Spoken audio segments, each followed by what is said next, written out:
I'm Whitney. I'm Mindy. And I'm Deb. We're three best friends who love nerdy things. Well, some people think we're nerdy, but we think we're pretty awesome. This is Our Nerdiest Thing.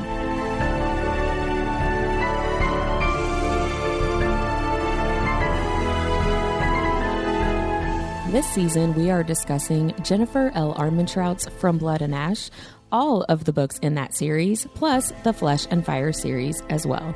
We are spoiler friendly, so listen at your own risk. Hello, fellow nerds, and welcome to Our Nerdiest Thing. Today, we will be discussing From Blood and Ash chapters 26 and 27. But before we get into it, Deb, will you please share about our nerdiest cocktail? Again, every week, why am I surprised that I'm first? Whitney makes us a really pretty little script. I put the recipe in there every week. I open it on my phone before we hit record, and then I sit there and stare at you while you start. Every week. Okay, so if you've read these chapters, you know that we lose a lot of people all of a sudden. This is like mass killing right here. So the only thing, what? It is. It's a mass killing. I just didn't expect you to say that, but over it is very accurate. 100 people died, Whitney. Don't be insensitive. No, that's true. All right. So the only thing you can do for grief is whiskey or tequila, right? So there's got to be a better way. It's tequila. Okay. So the smokiness of a barrel of tequila is so delicious. This is essentially a tequila old fashioned that we're drinking. So you really want to have a good tequila here because it's heavy on the tequila and light on the mix. So, if you need a title to this drink, we're going to go ahead and call it Bring Out Your Dead. So you can use tequila. It also has the Make and Muddle Heb Gracious Grapefruit and a dash of grapefruit bitters. So you can also, if you have ever used a smoking machine on your cocktails, which we do have one and I forgot to pull it out tonight, we're going to have these again, but smoke them next time. How does that work? Yeah, explain this to me. You both have skipped the last 2 New Year's Eves. You know what? I'm not going to tell you because of that. I'm kidding. I'm sorry, I have young children. It is essentially like a little clear plate that has a hose on it that you put over the top of the cup, and it sits flush. And you put like, I would call them flavors or scents or whatever, like this.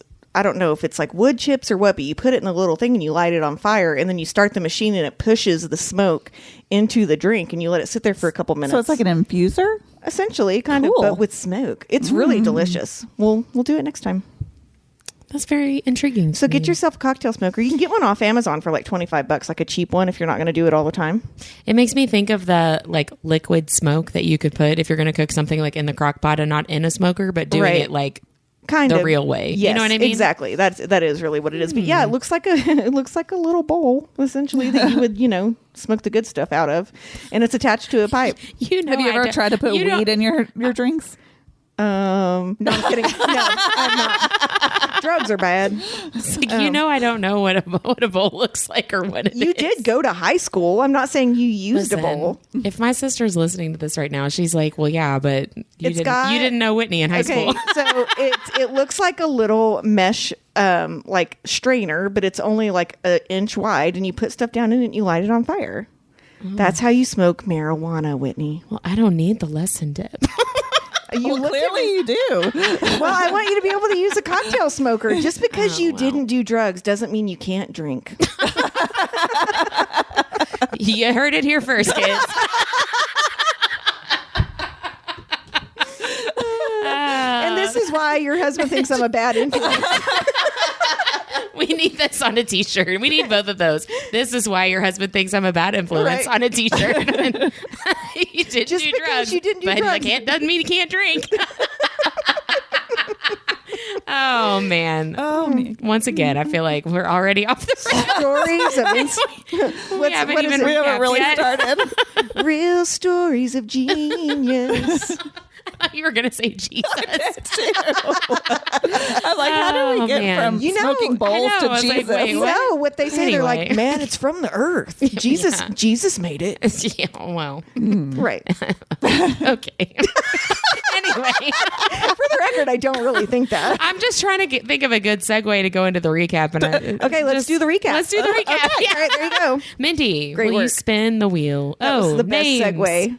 It's Deb. It's Deb. It's Deb. Okay, I have the timer. A good thing, too, because I tried to get them to be quiet while I looked over my notes and they would not. Hey, We did I get didn't quiet. do And then anything. We did get quiet, and then you're like, now I'm distracted.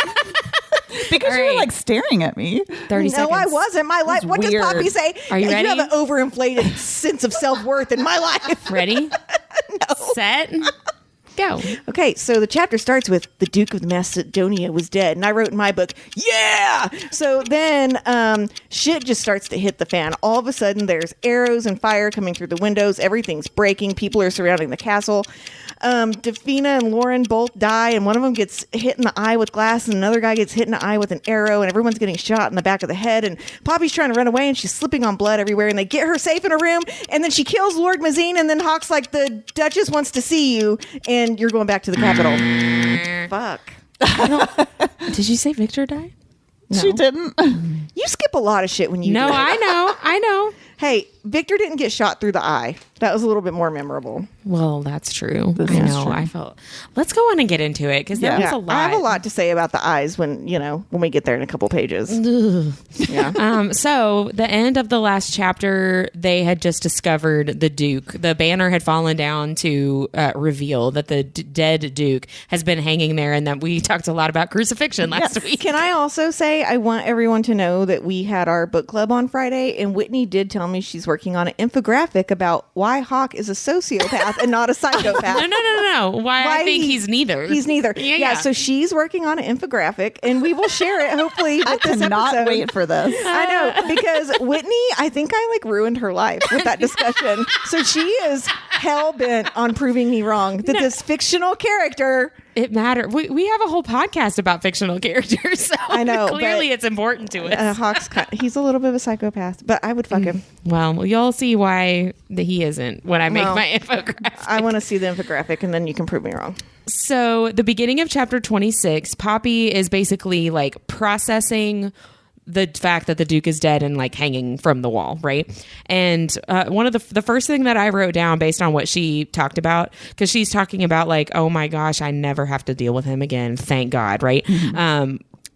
She said that she never would have to see him lovingly stroke the cane. And I wrote, ew, the Duke lovingly stroked the cane? Like, I don't remember that detail from reading this before. And I've read this book several times, right? Like, that is just, talk about psychopath, right? Like, that is a whole new level of Sociopath. I'm just kidding. of grossness, right? With that cane. Yeah, like, what is the deal that's a with him and this cane? Well, Really but skeevy She image. talks about, though, how the cane is like rounded. It's not even sharp, and like it's gone all the way through his chest, which Right. I'm like, yes. Well, she's like, the amount of strength and effort it would take to impale somebody with Do you something mean that's like not sharp. Atlantean Yeah, strength? she Yes, says that. she Like does the it only only in an person, yeah, the Atlantean only thing or person that could do that is an Atlantean. Can I say I too- wrote, by the way, I wrote Hawk, baby.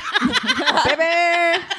Can I say that like she's trying not to laugh? I know. Oh, yeah. Then she's like, it's not. She goes, I don't think it's funny, but like also it's kind of fucking funny Right. that you died Well, like that. I wrote down that laugh, like it makes me really sad that is her response, because to me that is just so much trauma and pain that brings that out. You know what I Do you mean? want to know what I thought was her trauma and pain, like really showing it? Is that her only reaction beyond the giggle was, they need a ladder.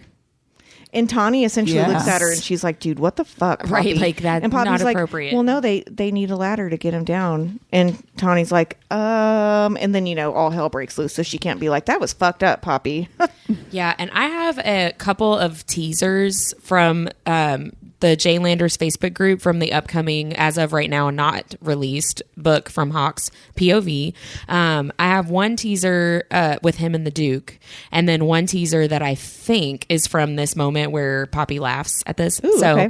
I just wanted to share those here while we're talking about that. So this one is from when he is with the Duke.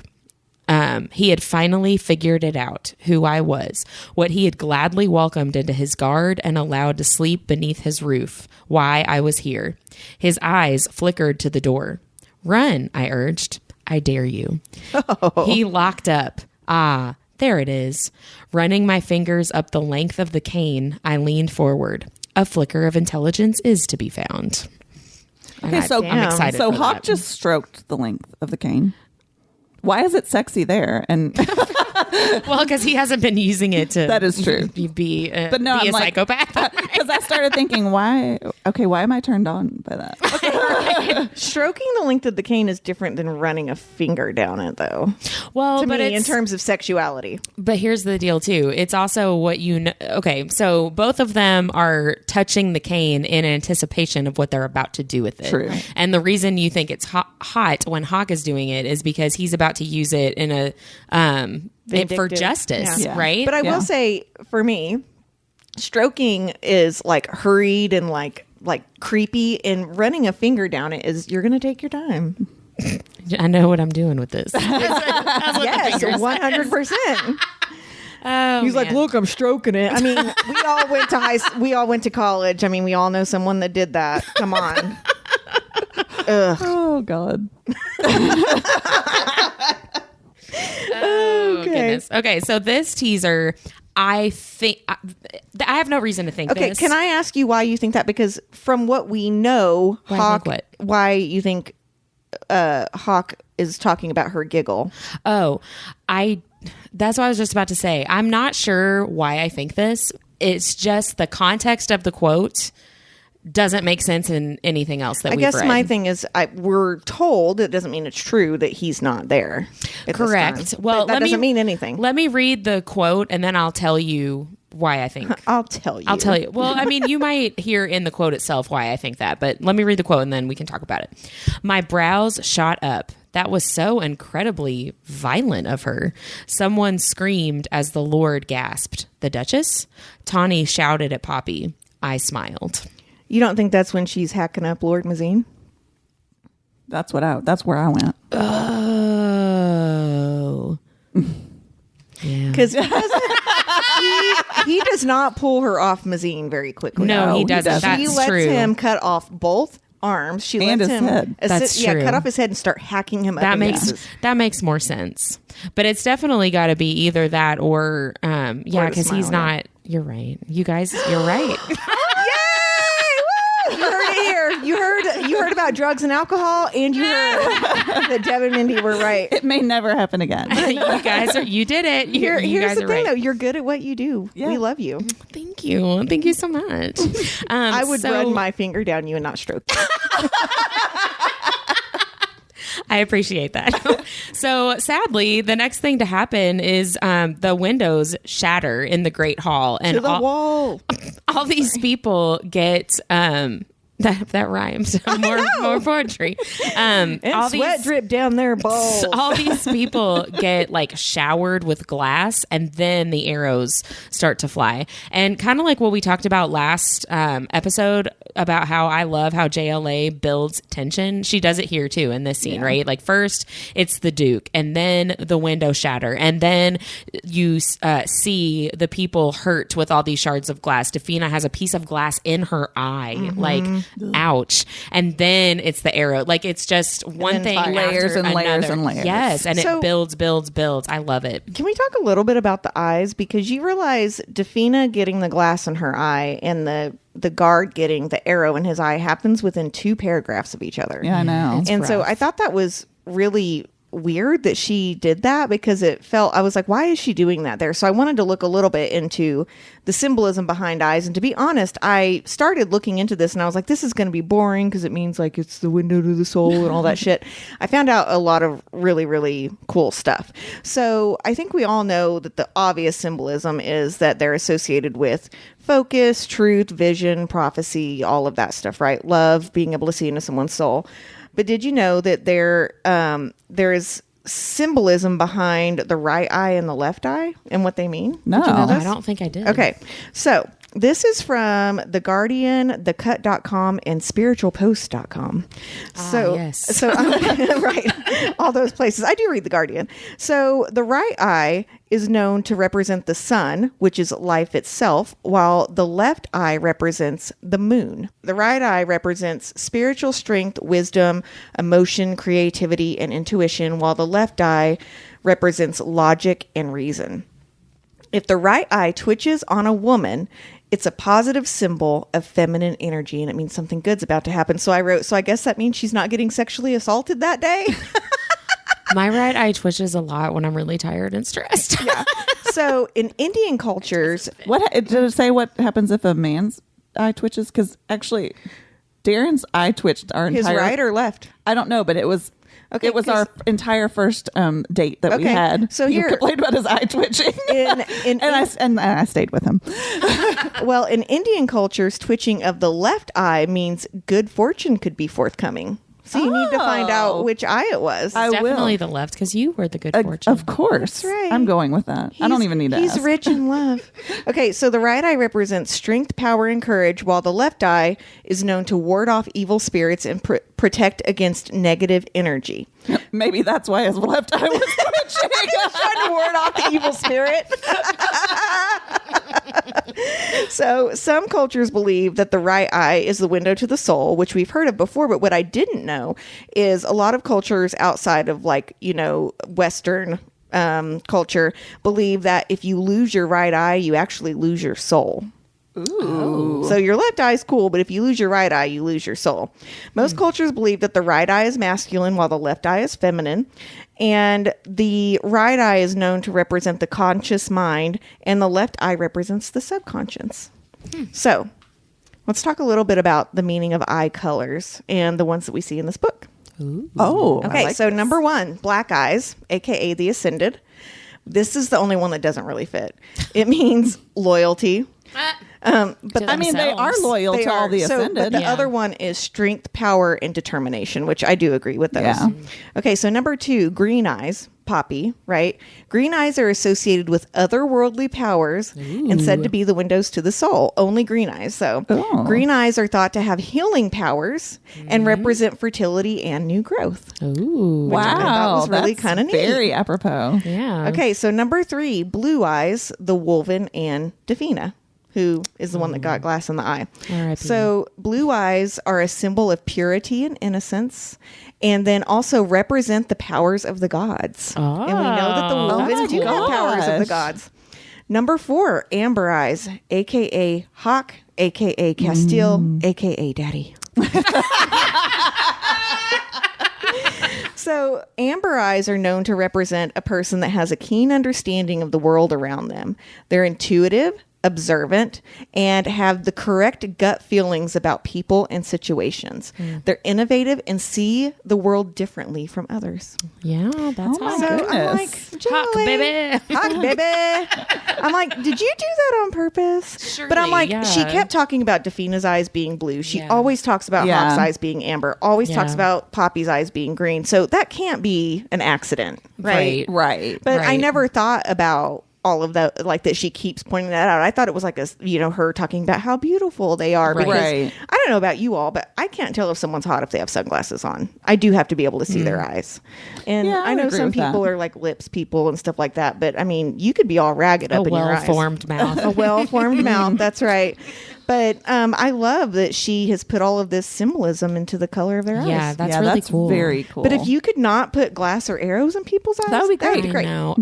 I really felt bad for Davina because they come know. across as like vapid and spoiled, kind of bratty. But Lauren tries to save her. Right. Like they don't deserve what Yeah. happens to them, right? Right. Like I And wrote she- for Davina, like that's a rough way to go. Well, and she talks about how the color of her mask is no longer the original color; it's completely red. And I'm like, and she did talk about like it's gaudy, I but it's know. red, and I'm I like, know. oh, that's horrible. Yeah, and it's I'm like, awful. how far did that piece of glass? Because you can't die from something going into your eye, but you Right. can definitely die if it hits your brain. I'm like, how Right. far back in there did it go? Or maybe Well, but like she just does- blood loss too. she does Yeah. talk after that. She says something about these people know how to kill an ascended because there's only certain ways you can. Right. With So the that's arrow true. in the With the- eye, yeah. to the head or the whatever. head and the That's heart, true. right? Yeah. Yeah. So she talks about, chaos, right? Like it starts as chaos with the Duke's reveal, and then it just keeps getting worse as more of these things start happening, right? By the time that the arrows start coming through, they hear commotion outside. And so all these people, she says there are hundreds of people at this, this is a huge event, right? For the Ascended, for the people of Macedonia. So like everybody's there, right? So there's hundreds of people. They're all trying to flee the Great Hall when the windows start breaking and the arrows start coming through. And then there are dissenters outside that start attacking the people as they leave. And so then everybody rushes back inside, right? And it's one of those like horrific like disaster movie kind of scenes, right? Where you realize like oh my God, we're trapped. Yes. Like no matter what we do, we're screwed, right? Well, and I didn't remember this. And we learn in the next chapter that they actually set fire to a bunch of the houses on Radiant Road to get the guards to step away from the so castle. that there would be Smart. fewer people. I know, it really Right. was. I mean, Super this was a calculated. We're not going in to save people. We are going in to kill people, and we don't care if they're human or ascended or if they didn't care who it was. Well, it makes you realize too that they're organized. You know, they're not just going in there a bunch of bumpkins like we're going to go kill people. They're organized. They've had a plan. They have they have fucking had enough. That's the thing. yeah, They have no, I had get enough. that. And even though Cass isn't leading this group, they know the truth. Yeah. And they are tired of waiting for someone to help them. Yep. It always, because this is a thing that comes up throughout the whole series, are the dissenters / the people who find out the truth of what's actually going on with the Ascended.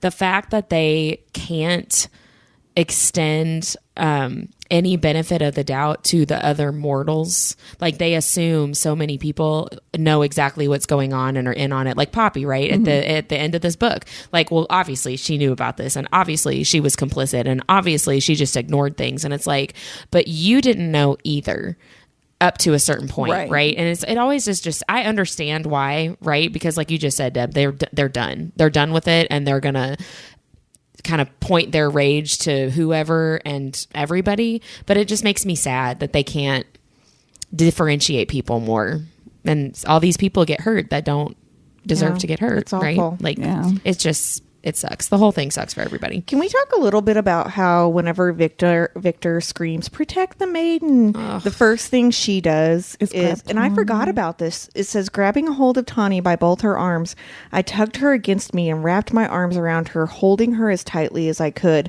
because she knew that if she had a hold of Tawny probably wouldn't get hurt. She'd be okay. She'd be okay. She'd be protected. She was not worried about herself in one single moment of this. I wrote that down too. I said, protecting Tawny while Vikter is protecting her. They are her world. Yeah. They are the two most important people to her, besides Hawk, who just isn't there. Well, and I think I had thought that Tawny just ran into the room with them. I never realized that Poppy does try to save her. Yeah. It really hit me hard when I read that. Well, and a lot of people wouldn't do that. In this moment too, she throws up a prayer to any gods who might be listening for Hawk. And it's like, that is not something that she does, right? Yeah. Like the religious side or whatever of the whole world of the Ascended is not really something that she participates in, right? Throughout this chapter sprinkled in, she starts thinking about Hawk and like, I know. you know, like periodically when something else happens, I wonder if Hawk's safe, I hope he's here. Yeah. Surely he's come back. She's looking for him. Yeah. In the crowd I mean, it's of like, people. Yeah. He definitely is on her mind. This next little section, I just love the way that it's written, because she's talking about all these people coming back into the Great Hall and how it's just not a big enough space for all the people coming at once. And she's talking, you know, Tawny's like, I'm scared. And she's like, it's okay. We're going to be okay. Like Poppy's trying to be strong for Tawny. And she's about to say to Tawny, brace yourself, because she knows that they're about to get like smashed. And I kind of loved that and also hated that, because brace yourself is something we talked about before that the Duke says to her before he beats her. And it's later something that Hawk says to her in sexy time moments. So like that phrase at this point, though, has a really negative connotation of something that you say before something horrible happens to you. Mm-hmm. And that's exactly what this scene is, right? Yeah. And it reminds me so much, the people, it's like a tidal wave that hits them. Well, and the guards do the exact thing they actually shouldn't do and surround them. So when they get hit by this wave of people, everyone collapses, essentially. Right. It's like a domino effect. Right. It makes me think of, I cannot remember what the movie is called, so that's not helpful. But it's from like 10-ish years ago. Tom Holland is like a kid in it, and it's about the tsunami. No, it's about the tsunami that hit Thailand. and a family that was like on vacation at a resort, and there's this scene, I cannot remember the one what with it's Matt called. Damon where like he dies for a couple minutes? Is it based on a true story? It is based on a true story. It's Naomi Watts. I don't remember if it's Matt Damon, but it's Naomi Watts as the mom and Tom Holland as the kid. A book called The Wave that sounds exactly like that. It might be. It's not. The movie's not called that, but the scene where the tsunami comes, like there are these people at this like resort. They're just on vacation. They're just like in the pool and like in lounge chairs. They have no idea that this tsunami's coming, and the wave comes just all of a sudden. There's nothing anybody could have done about it, and everybody gets completely like but the washed dad away. survives, right? They all survive. The whole. It's a family of 4. That's not the book I read. It's a family of in the movie. It's a family of 4 that they all survive. But that's what I picture when this scene happens, because it's just like it's coming. There's nothing you can do about it. It's going to be utter chaos. You can't, run away from it, and it hits, and you get separated. You're trying to stay together, and you just can't. And I love the building tension of the people hitting them. And she gets ripped away from Vikter first, and then ripped away from Tawny, and then she's knocked off her feet completely. Talks about seeing the mural of the gods on the ceiling. And I mean, the imagery and the way that JLA wrote this. Does it say the gods are crying too? And I'm like, oh my God, can you imagine being so terrified that you're about to die and looking up and seeing the people that are supposed to protect you are crying while other people are stomping on you and kicking you in the ribs. And yes, getting completely trampled, which is a very real thing that happens in these kinds of situations. That people forget all semblance of like any kind of humanity, and it's like, I just need to survive and trample other people. She finds Lauren still alive, who, bless her heart, is trying to wants to go back for Defina, right? She's trying to help Lauren. And I wrote down, for Lauren, this is where that courtly life kind of cost her everything. Like, she has no idea what to do. Yeah. She is just basically in the fetal position. Like, I mean, what I would do, honestly, right? In this situation, I'm sure is in shock. It's what the maiden is supposed to be like, right? Exactly. Because even in the next chapter, whenever the Duchess is like, Penelope, and Victor's like, yeah, I taught her to do this. And essentially, Poppy saves everyone's life in that room. 100%. Right? Yeah. Except for Victor's. I know. Unfortunately. But I mean, Lauren is the person that Hawk thought Poppy was. Exactly. Yeah. Yes. Right. But I'm like, you really see a different side of Lauren here, because she says, even though she knows Defina's dead, she does not want to leave her like that. Yeah, she wants to go back and get her. Yeah. And Poppy, the strength that it takes for Poppy to focus on just getting out, right? And not knowing that she cannot show that compassion to Lauren in that moment. Like, we don't have time for me to be like, sorry that this happened. I know this really, like, you can't give somebody a pep talk. You just have to go. It's like time to go. She's being, pragmatic about it. It takes a lot to shove that, compassionate human side down. Apparently I'm not very compassionate and human, because I wrote down that Poppy is a saint, because I'm not sure I would have continued to get Lauren to safety, because 1, she was a total bitch, earlier, to her earlier, and 2, because she's being dumb and making it harder. I'd be like, fine, bitch, stay.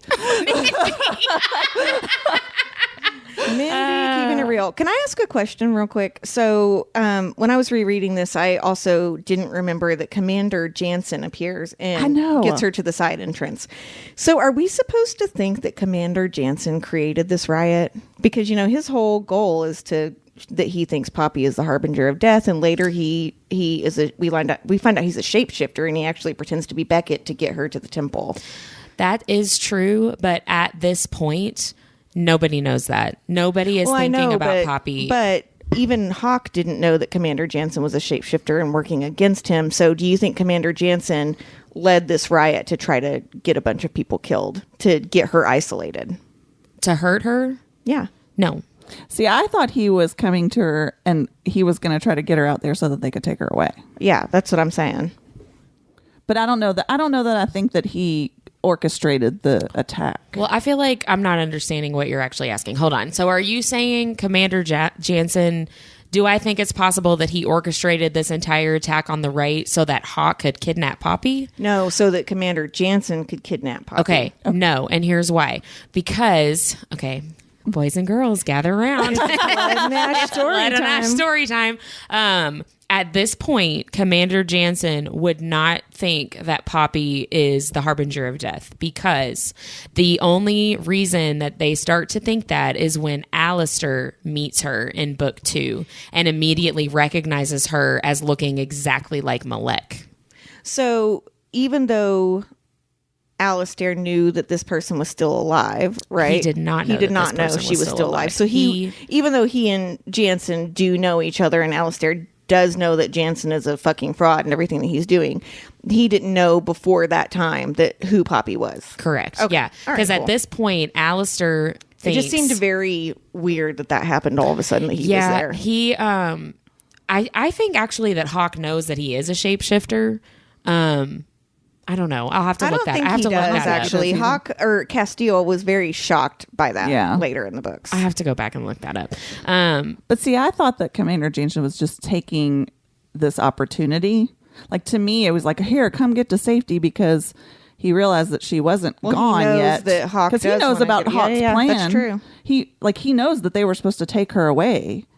Well, yeah, that's while true. they were in the Willow, and he's like, oh shit, why is she here? So let's get her out to the side and get her away. Well, and she does turn, she like essentially, he says, let's get to the side entrance, and she essentially kind of pushes him away and like runs and he back tries away. to grab her arm, and she pulls it back. So at this point, I don't think her safety was his main No, I don't think so like, either. I'm gonna get her where the Duchess is. I mean, I think that her safety was his concern, but not not for the right reasons. Right. So at this point, to Commander Jansen, Poppy is just the maiden, has zero connection to anybody else in Atlantia, and is the way that Hawk is going to get his brother back. Right? So he is trying to get Poppy to safety, but for Hawk's purposes, not for like any goodness in his heart or anything like that.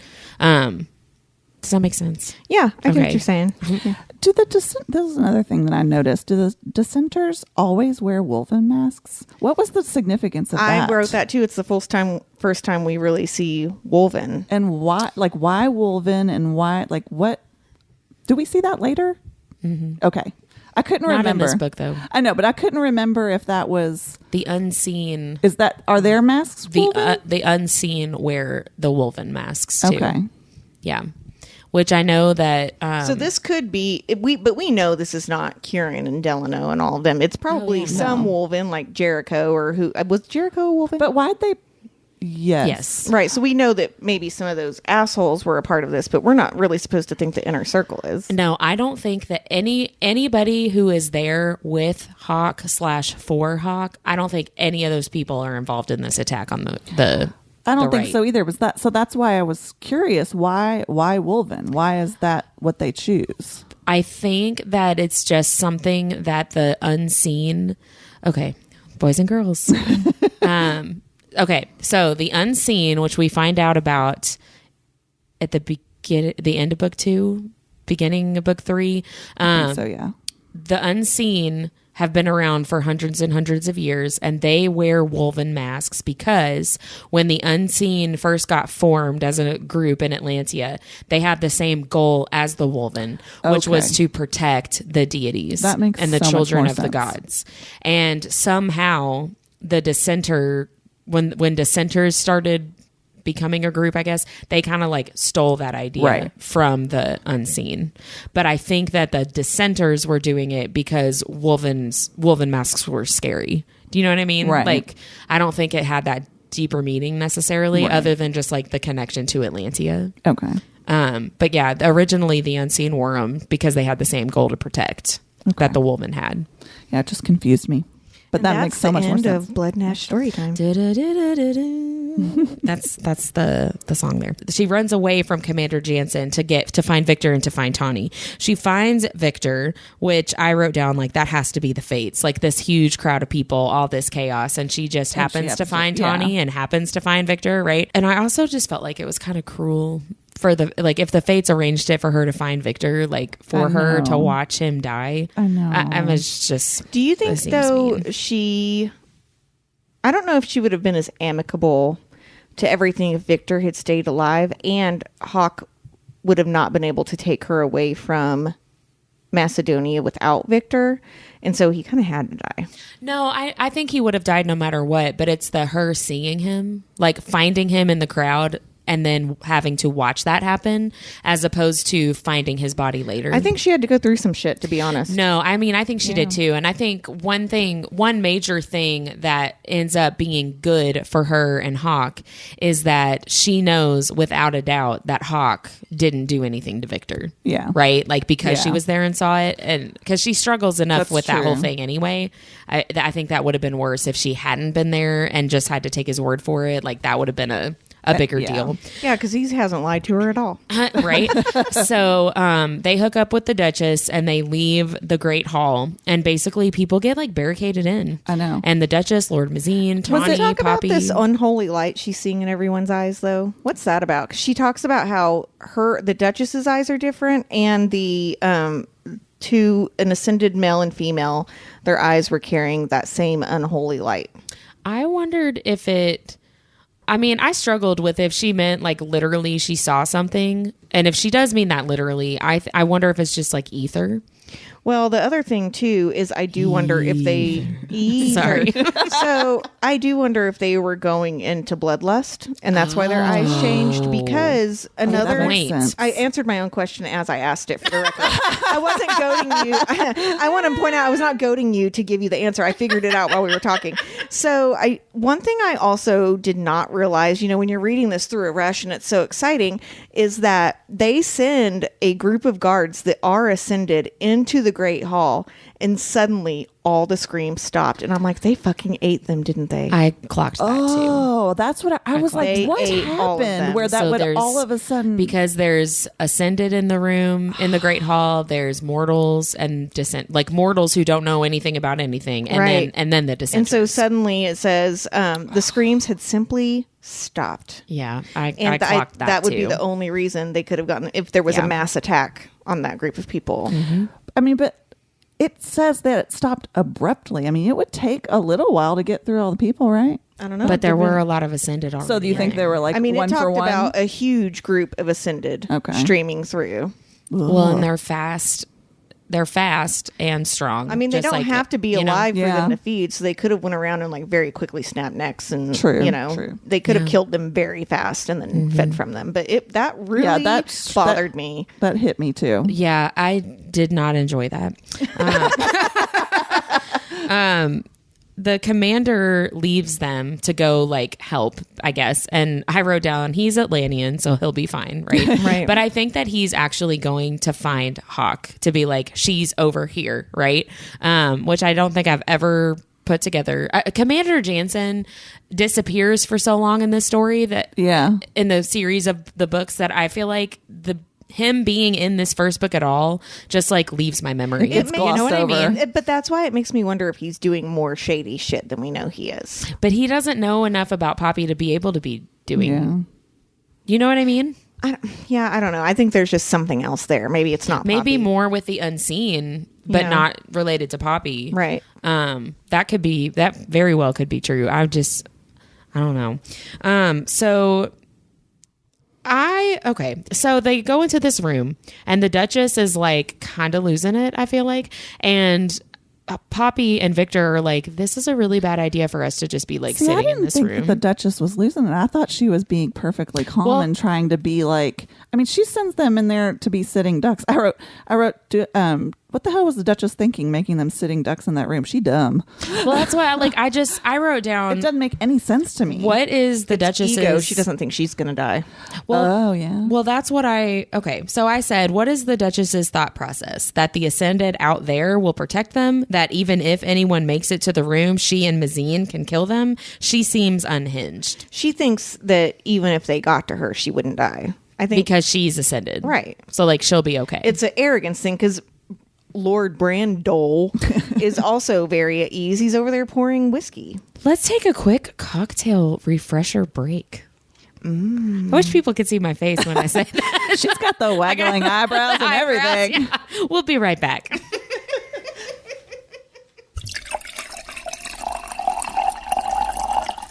Craft cocktails don't have to be fussy or ingredient heavy. Make and Muddle is here so that you can have a delicious 3-ingredient cocktail every time. Spend more time reading and less time mixing. Make and Muddle. Cocktail Evangelist here to spread the good news about booze.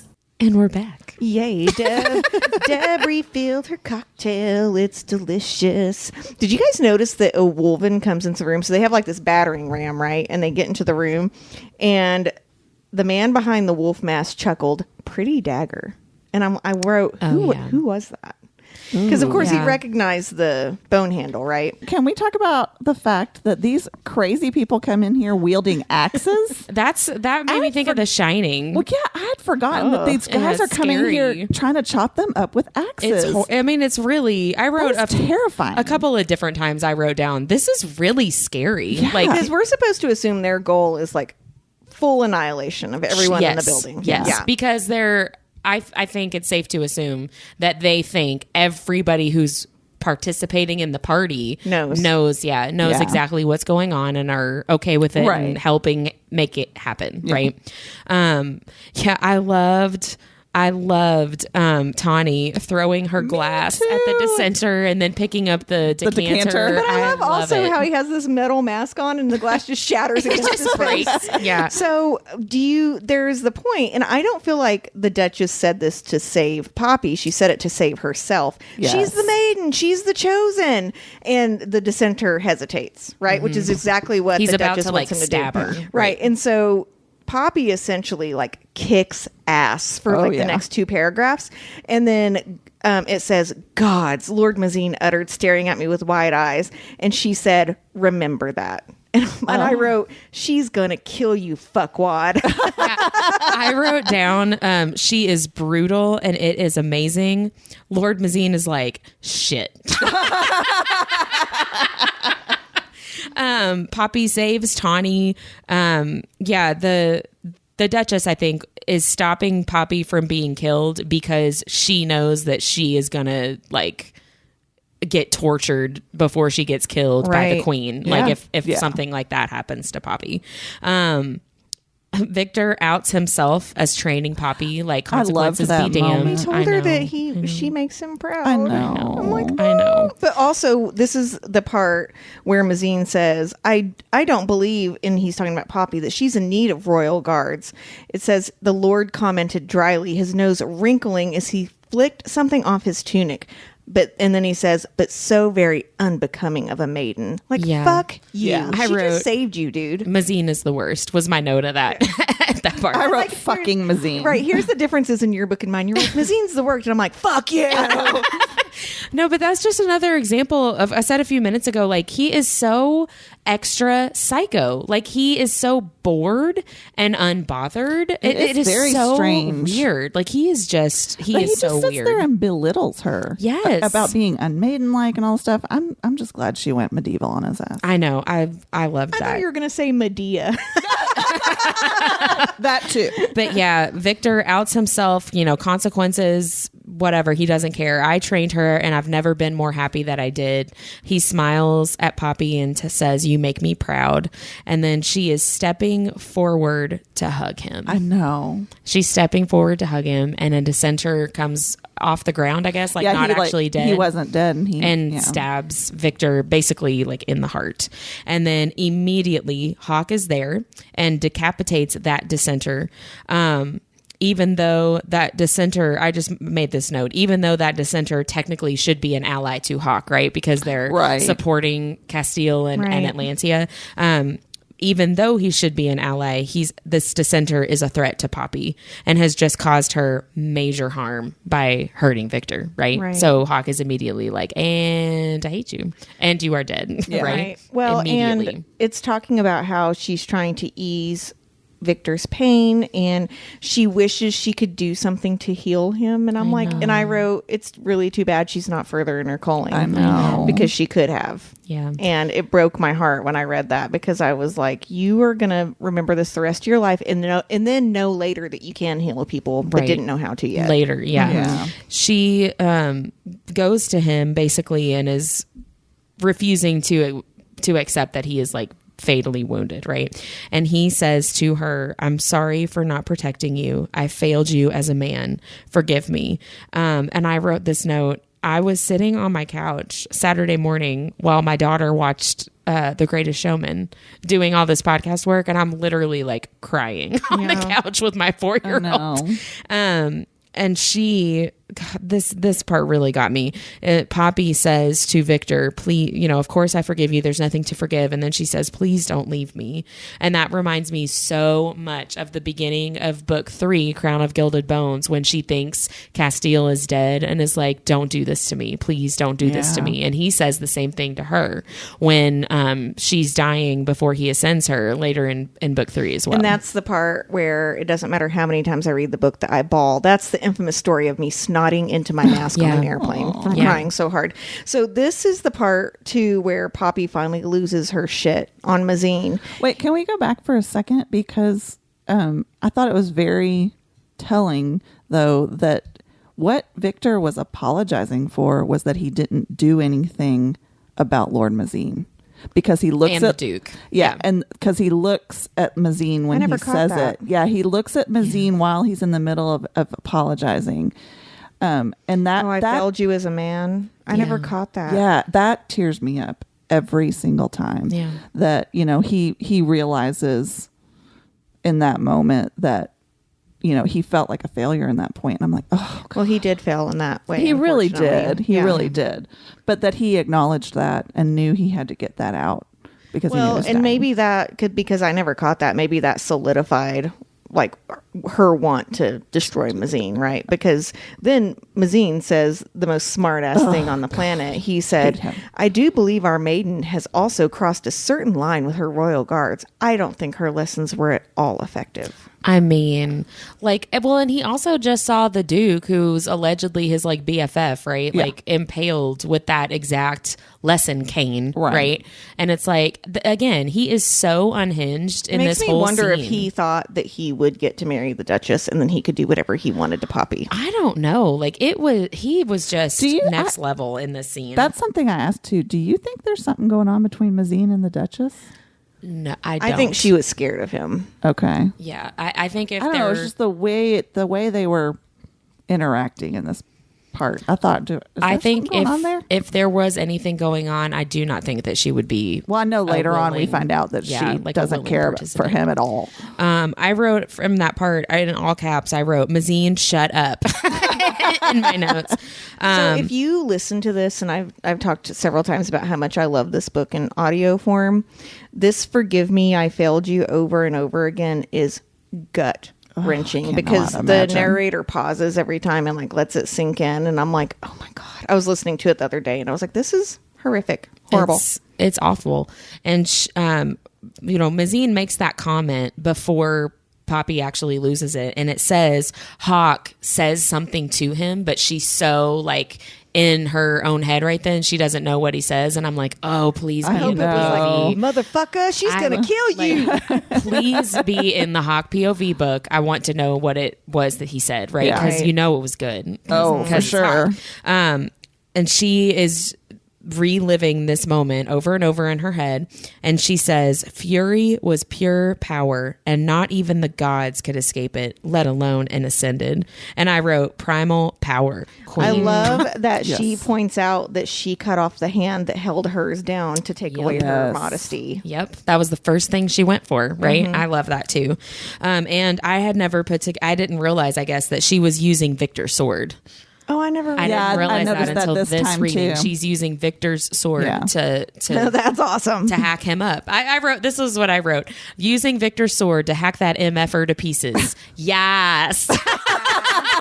So I also wrote yes in my book because it said I sliced Lord Brandol Mazine's head from his shoulders, and I wrote yes in all caps because I've never wanted someone to die more. Oh, I wanted him to die more than the Duke. Oh yeah, me too. Yeah, me too. He's horrible.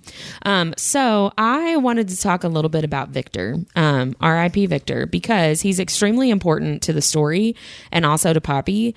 And I did not realize how much information we actually knew about Vikter until I did this deep dive. So I'm really excited to share this with you guys. So, I can't wait. we see Vikter again in the From Blood and Ash series in book 4 in A War of Two Queens. Tawny comes out of her coma and immediately travels to see Poppy and tells her that she saw a silvery light and then saw Vikter in her coma-like state. She says that she was truly dying, and she thinks that either Vikter or the Fates, or maybe both, stopped her from dying. He told Tawny in this dream that Poppy is a god. He told her the story of the goddess Ios. Am I saying that right? Ios. That's how I say it. Saving Poppy in the Skodos Mountains. He told Tawny that Nyktos and the consort approve of her and Castiel's marriage, not just Nyktos. He told Tawny that Castiel had been taken and that Poppy was going to travel to Carcedonia to free him. He told Tawny that he was a Vikter and that Leopold, was Poppy's Vikter as well. So we're finding out a lot of information via Tawny in A War of Two Queens. He explains to Tawny what a Vikter is. So I just wrote this quote to give us the definition for a Vikter. A Vikter is born, is born with a goal to guard someone the Fates believe is destined to bring about some great change or purpose. Tawny says, I got the impression that not all are aware of their duty and they end up being there for that person anyway, like the Fates bring them together. I think that other Vikters are aware and are involved in the lives of the ones they're protecting. Once they die, either while carrying out their purpose or from any other cause, their souls return to Mount Lotho to be reborn, and Mount Lotho is where the Fates live. Vikter told Tawny that Leopold figured out that he was supposed to be a Vikter for Poppy before Poppy was ever even born. And he sought out Coralina before Poppy was ever How would you even figure born. that out? That's Maybe crazy. we're going to find that out in a subsequent book. I don't know. Tawny says that Vikter looked good and he wanted me to tell you, Poppy, that yes, he was proud of you. Vikter also told Tawny about the prophecy, the entire prophecy, because we find out in the Flesh and Fire series that there are 3 parts to the prophecy. And up to this point in War of Two Queens, Poppy did not know the full prophecy. So Tawny, via Vikter, is able to tell her the entire prophecy. And most importantly, Vikter tells Tawny that Poppy already knows the consort's name. Her name is Power, and that to speak it is to bring the stars from the skies and topple the mountains into the sea, but only when spoken by the one born as she and of a great primal power, which is the first clue that not the first clue, but one of the clues that Poppy is a primal god, which she did not really know until this point. Then you go to the Flesh and Fire series, which we also see Vikter in both A Shadow in the Ember and A Light in the Flame. So at the end of A Shadow in the Ember, Seraphina and Nyktos meet with the goddess of wisdom, Penelope, who arrives with this guy that she calls Ward, that we find out is Vikter Ward, who is the original Vikter. We find out Seraphina had Vikters herself, which I had forgotten from A Shadow in the Ember. They are not so quite mortal beings born to protect someone of importance or a harbinger of great change.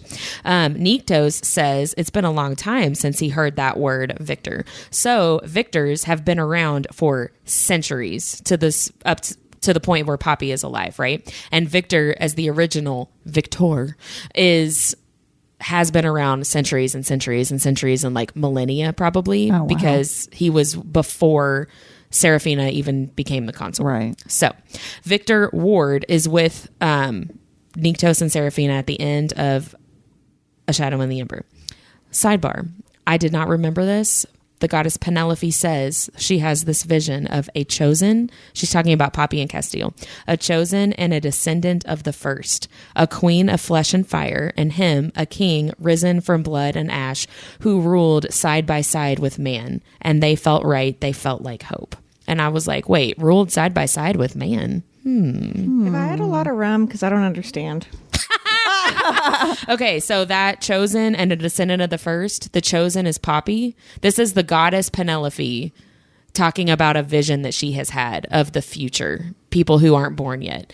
A chosen who is Poppy, a descendant of the first of like primal gods, because we know from JLA that Castile is a descendant of Addis, the queen of flesh and fire, and him, a king risen from blood and ash, who they both ruled side by side with man. And I'm like, well, what does that mean? Who are they ruling with? You know what I mean? So I just thought that was interesting. They felt right. They felt like hope. At the beginning of A Light in the Flame, Vikter puts a charm on Seraphina. Like, Vikter is the one who puts the charm on her. He like draws all these like sigils or whatever on her. And it's a charm that protects her from being kidnapped from Nyctos's like house or whatever. Yeah, that's right. I didn't realize I'd Vikter forgotten. is actually the one who did that for her, who used that magic. And while he is doing that, Seraphina is like, you know, who are you? And he says that Ward is his surname. My name is actually Vikter, and the Viktors are named after him. He's the original one. He says, I thought this was like so interesting. Actually, let me save that for last. So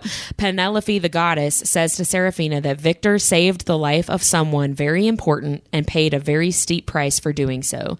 The fates decided to reward him and later realized they could give aid without upsetting the balance and made him a victor. And that's all we know about like why and how he became a victor. And they were talking about Seraphina, Vikter, the goddess Penelope. They're talking about the fact that the victors, you know, they don't remember while they're living, and then they die, and all the memories of all the lives they've lived come back to them at Mount Lotho. And Vikter tells Seraphina he remembers everything. Always. And Penelope says because he was the first, it was before the fates realized it would be easier for them as victors to not recall the details of their lives. So he knew about Seraphina and everything while he was protecting Poppy. If he remembers everything always, he means while he's alive. It seems so. Which it begs the question of, does a prophecy become true because someone is helping it become true? Like, you know what I mean? self-fulfilling. Yeah. And it does make me question, outside of Castile and Poppy, who else has victors? Yeah, it's true. Like, there could be so many that we don't know about, or Right. there could be just one other, or, you know, I think that's an interesting concept. Yeah. I mean, the idea that he is aware this whole time is just really interesting to me, because he has to let things happen that actually, because we talked before, like, why doesn't Vikter do anything? Also, if he remembers, though, couldn't he be like, oh my God, I'm letting her get beat and I know what everything is supposed to happen? But I mean, maybe Penelope has told him she has to endure that. I don't know. That's but what I'm it's like, saying. ugh, that's awful. Well, and he can't, like, he would also know if he knows he's a victor for Poppy and he remembers all this past stuff, he knows Hawk is not Hawk. Right? Oh, yeah. But he's not allowed, because in A Shadow in the Ember, Seraphina is told by her, like, Sir Holland, which is basically her Vikter. Yeah. He says, I couldn't tell you any of this stuff because that would have been interfering. I'm not allowed to interfere. If I interfere with the fates, I'm going to get, like, the final death and never come back. But how do we know he knows who Hawk is? Because he has to know that she ends up with Castile, but that doesn't mean he knows that Hawk is Castile. Well, that might be true. I don't know, though. I feel like there's clues, because even in these chapters that we read, it struck me one time where he says he's good at killing or something like that. And the way that it read, it felt very intimate. I don't want to say intimate. That's not the word I'm looking for. All-knowing. Yeah, like it seemed very precise. Like that's something that he really knew. Yeah. I don't know. As like a... Do you know what your life calling is? So Jennifer L. Armentrout talks about how she has an editor that keeps binders of the lore to keep her straight. You need to become that person for an author, for a fantasy author. You would be like, no, I can't do that.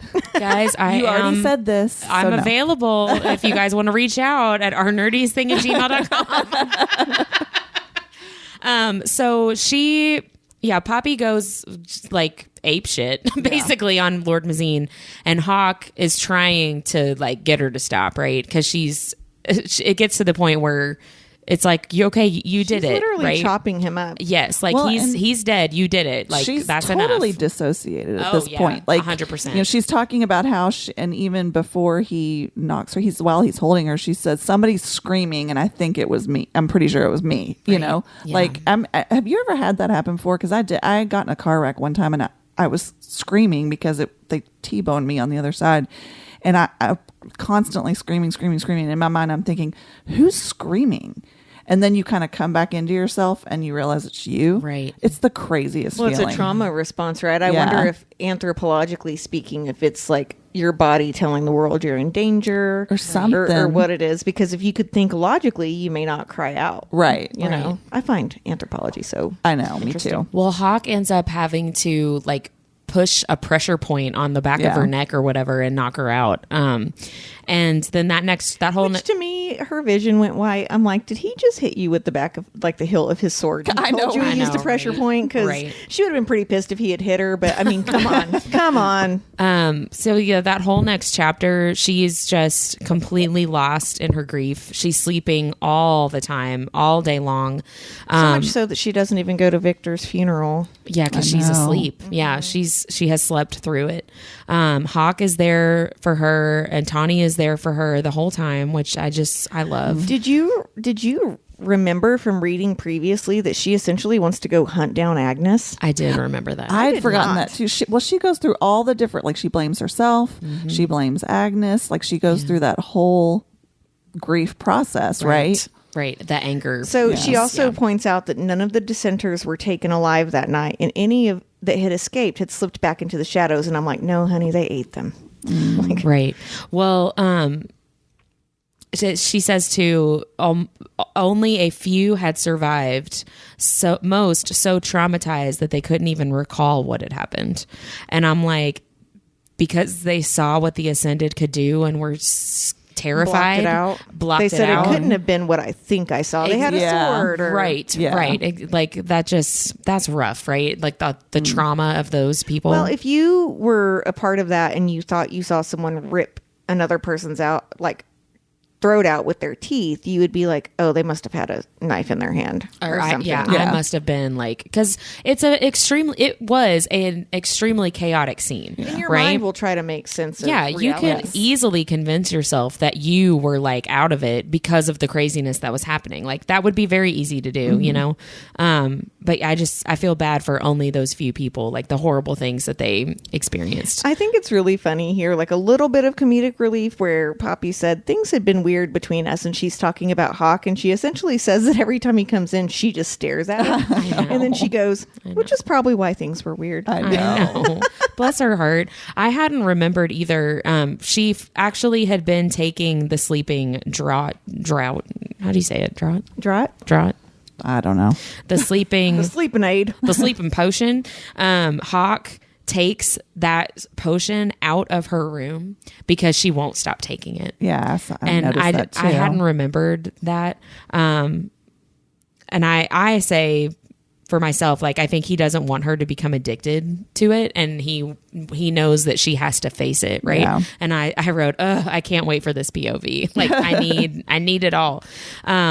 She's trying to find somebody to blame for what happened to Vikter. She, like you said, Mindy, she's blaming herself. Like, if I had just gone back to my room, this wouldn't have happened. But she says she knows death had come for him, and that voice also whispered that death would have found a way.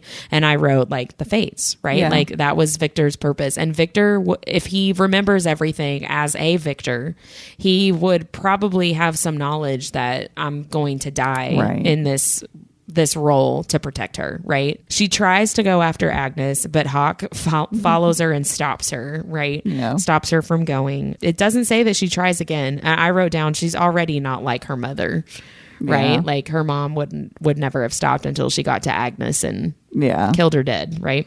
I wrote that down too, Deb, what you said a second ago about things being weird between her and Hawk. She says, he's quiet when he is around me, and I had no idea what he was feeling or thinking. And I wrote down, she assumes that he is freaked out by her, but I think he has to just feel so deeply guilty and ashamed and concerned for her, right? Well, later on too, when she's talking, like trying to take the blame on herself, he starts to say something. He says, if anything, and then it gets cut off. I think he was probably about to say, I should take the blame. Yeah. Yeah, 100%. He says to her too, I'm sorry for everything that has happened. Vikter was a good man. Despite the last words we exchanged, I respected him, and I'm sorry that I couldn't do anything. But that doesn't change that I wish I wouldn't.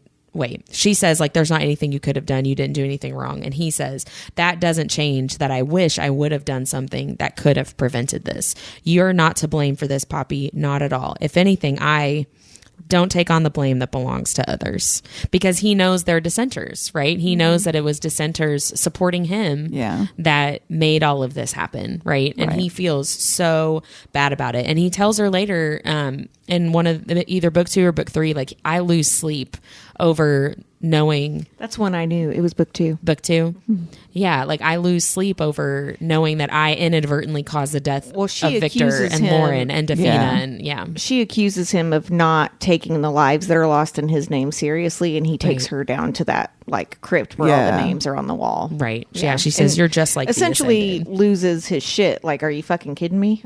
I do actually care. Right. And they both just hug each other, which he love does so redeem much. himself too, because I love that moment where he says it's okay, and she's like, what is? And he says, everything you're feeling and everything you're not. Yeah, because she doesn't feel bad about, and she's like, there must be something wrong with me because I don't feel bad for killing Mazine. Yeah, so like, not at all. We talk about how she never since childhood gets embraced and no one takes care of her, and really no one has since, like, Queen Ileana did after Coralina died. And the fact that he is really the first one to get to hug her in this way since childhood is really, really special to me. But I love that he's like, oh, also, the Duchess needs to speak with you. And she's like, don't you think you should have told me? And he goes, well, I thought this was more important. I know. That made me laugh too. I'm like, well, it was. Well, and I love too, they're hugging, and she says that it felt like hope, like it wouldn't always be like this, which is exactly what the goddess Penelope says about the Queen of Flesh and Fire and the King. About the vision that you were just talking about. She says they felt right. They felt like hope, which I really love. I know, right? She says, well, what do you think the Duchess wants? I guess I'm going to be punished. And he says, if I thought I was delivering you for punishment, I wouldn't be taking you there. And she's like, you know what? He wouldn't. And I wrote down, I think this is a quote. He would do what no one else would, not even Vikter. Yeah. Like, Vikter would take her even if he knew it was punishment, right? And Hawk just absolutely won't. So they go and talk to the Duchess, and the Duchess is basically like, you got to go to Carcedonia, right? Like, this, you look better. How are you feeling? And at one point, Poppy's like, I'm sorry, are you not going to punish me for killing an Ascended? Can we back up though? Because I underlined that the maiden wears white for purity and the Duchess is wearing white for mourning. Yes. And I thought that was really, really cool, because you always think of black as mourning. Exactly. For us, yeah. I totally went there, because in the Western world, that's what we do. We wear black. And I thought it was very strange. It was such a small little detail. But I wondered, is that something that JLA just kind of made up? Or are there people that actually do wear white for mourning? So I wanted to look up and see if anybody, any other cultures or anything did that. And they are actually, and it's not just white, there's other colors. So white is popular for mourning in many East Asian countries and has strong connections to some European inhabitants as well. So like as early as the 16th century in France, white was to be worn by children and unmarried women after the death of a loved one. And then members of the Hindu, Sikh, and Buddhist religions often wear white to mourn because white symbolizes purity, like you were saying, Deb, and also rebirth, which goes along with their religious beliefs of reincarnation. So they kind of believed in that rebirth. And then, so that was what I found about. Now I feel like it's kind of shitty that we wear black. How doom and gloom is that? Well, that actually comes from Queen Victoria, actually, because she wore it into, like, when she was mourning her husband's death, she wore it in black until she died. And that was considered like. Oh, is that how it started? I think it's not exactly where it started, but I think that's where Queen it caught Victoria on. wore black when her husband died, so I'm going to wear black when my husband died. No, I think that's where I really do think that's where it caught on. It's the Regina George thing, right? Oh, Regina George wore a tank top with the holes cut out in it, so I wore a tank top with holes cut out in it. Right. So also other colors that are used for mourning, red in South Africa because it symbolizes bloodshed from the apartheid era. So this is a more recent thing that they do. But that being said, in China, red is strictly forbidden at funerals because it's seen as a color of happiness. Oh. Because if you think about it, think about like their like Girls' Day that they celebrate. They celebrate Girls' Day and Boys' Day, and it's all this big celebration. It's always those like red dragons that are going through yeah, that's So right. like that's a big celebratory color for them. So I thought that was That's interesting. like a juxtaposition. Intriguing. Yes. Thought-provoking. Purple as well is another color that's used worn during mourning in Brazil. And devout Catholics in that country say that wearing purple when you aren't mourning is unlucky. So like you're Good. not. I hate purple. I know you're So not. you can only wear it when you're in mourning. mourning. Yeah. Okay. And that's just like a sect of Catholics that think that. But I thought you said sex. It's just sex. That's a sex of Catholics. That's a whole other discussion. But also in Thailand, widows wear purple to mourn, but they are the only ones that are allowed to. So when they're mourning, the widows wear purple, but nobody else does. I like that though, Yeah. because I mean, Sets them apart. losing a spouse is a spouse that you've been married to for more than 20 years. I think is the only thing that's harder than losing a child on the Yeah. grief spectrum. No, I so I agree. like that they get their own. Yeah. They get their own way to deal with it. Also, gold or yellow, I guess, is another color that you can wear for mourning. And that's in Egypt because gold is deeply rooted in their culture. So it's in the association with like eternal life because they would bury gold with all the kings and queens and royalty in the pyramids. And then it's also what Ra, the powerful sun god, that's what his flesh was made of, Oh. which is the god that they worshipped. I don't know if they still do. And then finally green, which is such an odd color to me for mourning. But again, in Victorian times, most people would wear black for an entire year to show that they were mourning. And then if they were still mourning after that period of time, they would switch to green as a sign, and it was called half mourning. And to distinguish that they were still mourning, they Still would a respect for that person you lost. and they would trim their garments in black trim. And so that's how you knew that they were in half mourning. I love green and black together. I know. It's kind of punk rock. Yeah. It's kind of, I don't know. It almost feels mean somehow to be like, well, it's been longer than a year. So, you know what I mean? Well, no, Like, I thought it was a very odd thing. See, I think it's more of, okay, because I don't know if I would want to wear black for a year and be the person that's like, oh, well, how long ago did your person died? Has it been 365 days yet? Yeah. I kind of like the green thing because it's like, I've lost someone, but I'm still going to respect that and love them. But it's been a while. Well, and Yeah. also it's not like a light switch. Oh, 365 days, we're turning it off. You know, Right. I mean, I get that. Like, Wouldn't I'm that done be nice if mourning. we Yeah. could do that with grief? Yeah, I know that would be lovely. well, So yeah, I learned a lot of things. I like purple. I don't know why. I Well, like don't purple wear as it a because mark. it's unlucky. I know. I Don't like. do Do I it. own anything purple? I don't think I do actually. But for a split second, I thought this shirt was purple, and I was like, "Man, I'm gonna say I don't own purple," but And then I'm literally wearing it right I now. don't think I've ever seen you in purple. I don't think I've seen you in purple either. I don't think I have anything. So Poppy is talking to the Duchess and then is basically like, I'm sorry, are you not going to punish me for this? And the Duchess is like, why would I punish you? And is basically like, this is all fine. Don't worry about it. Essentially, like, she says, thank you. Yeah, she says, I've known Bran for many, many years, and there is very little about his personality that I am unaware of. I had hoped that he would have known better given what you are. Apparently, I was wrong. So Poppy goes on to ask her, like she's going to ask her, well, were they doing the same thing to you? And the Duchess stops. I don't think that's what she was going to ask her, actually. I think she was going to ask if she knew. That's what I thought she was going to ask her, too. Oh, okay. If she- So she said, you wouldn't like my answer, nor would you understand. So that does make sense. So she does say, which I found this very, very telling, take this as a much needed lesson, Penelope. Some truths do nothing but destroy and decay what they do not obliterate. Truths do not always set one free. Only a fool who's spent their entire life being fed lies believes that. I'm like, well, that was kind of pointed shit. Yeah, I was like cryptic and ironic. I wrote that down too because what I really like about this scene is that on face value, it comes across as a scene where the Duchess is like being kind to Poppy and showing her some kind of like grace and forgiveness and mercy or whatever for not punishing her for killing an Ascended. But that quote right there, to me, I'm like, that is really rude.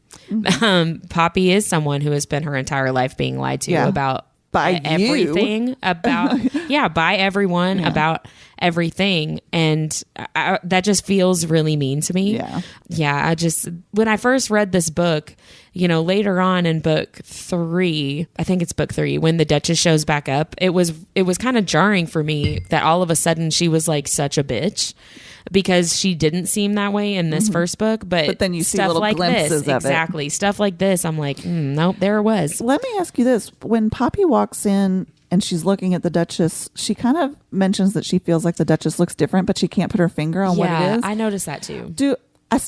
As we're talking through this, do you think it's maybe because the Duchess is relieved, so she's maybe not as less tense? uptight? That's what I wrote that down. Yeah, that was my theory, was that she's relieved that she doesn't have to deal with the Duke anymore. That would totally make sense. That she doesn't have to deal with that freaking Brandel whatever anymore. Or, I mean, who knows how many of their messes she had to clean up over the centuries or however long they've been together. She also tells Poppy later not to waste time thinking of either of them, because she certainly won't. Yep.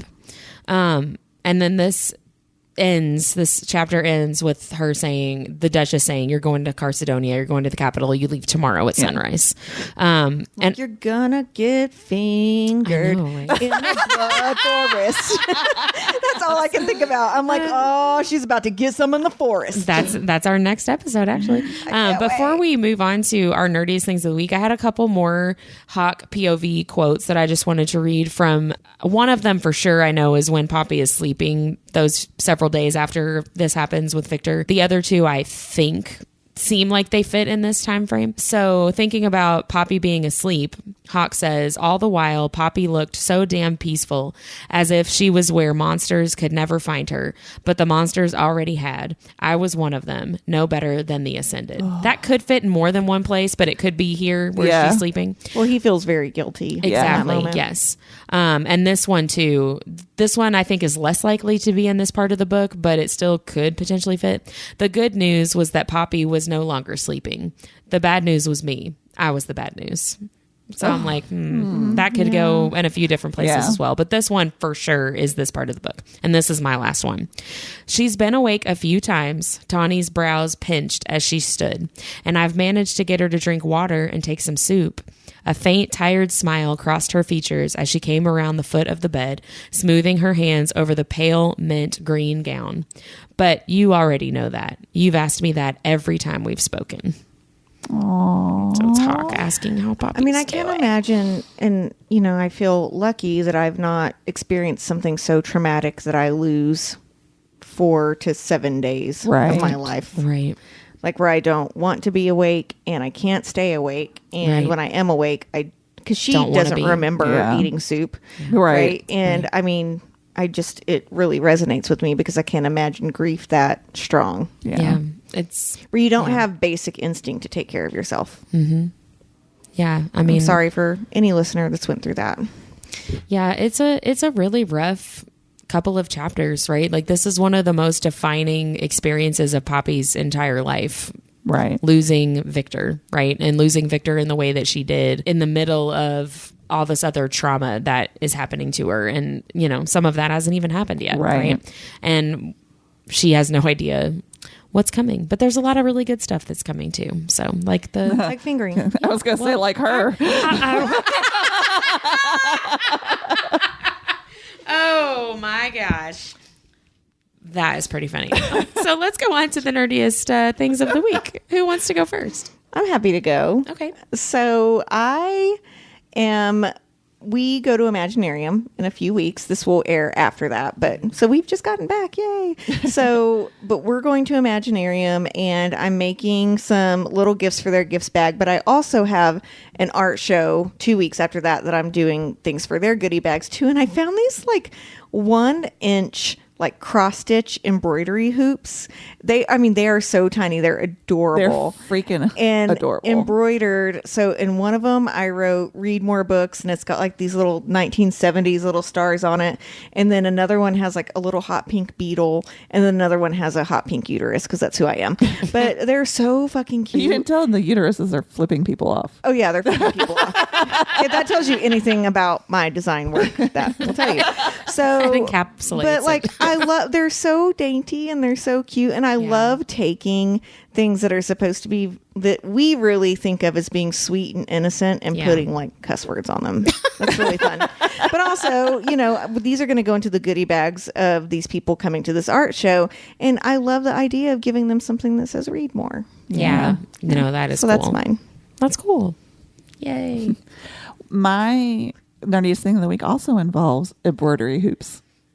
Does it really? I Yes, forgot. it does. Ah, bestie. Oh, yeah. So Deb and I both had a little craft weekend this weekend with another friend of ours. Shout out to Holly. Holly. I've been trying to get her to guest host with us forever. I And she's know. like, I don't like the sound of my voice. I said, well, you don't ever have to listen to it.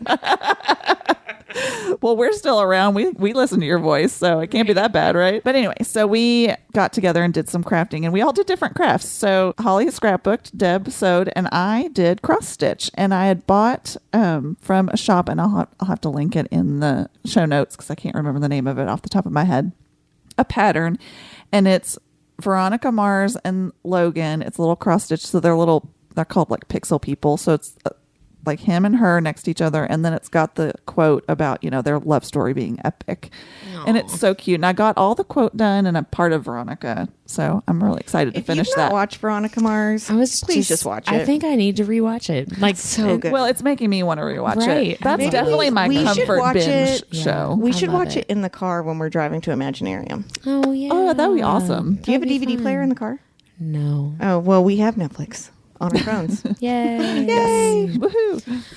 My nerdiest thing, honestly, is the research that I did for this episode, like the deep dive, looking up all the That was some stuff good and research. It and all was. the different books and the Flesh and Fire. And I have a list of like 5 different graphics now, mostly based on that research that I'm going to make for the Our Nerdiest Thing Instagram. After you make the infographic you've promised me. That's on the list. Okay, that's on the list Great. for why Hawk does not have antisocial personality disorder. Whatever.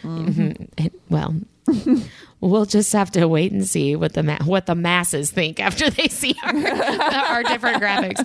But no, I read stuff that I was like, oh, about the Ascended and about Craven and about like all this stuff. I was like, oh my gosh, it's so much information, and I really geeked out. I loved the nugget that you found about hope. That was I know. that was very enlightening. Well, just like Vikter remembers everything, like that's a lot. That's a lot to remember. That but really changes things. It does. Oh, I was just really excited about that. So that's it for today's episode. Next time, we will be discussing chapters 28, 29, and 30 is the Blood Forest.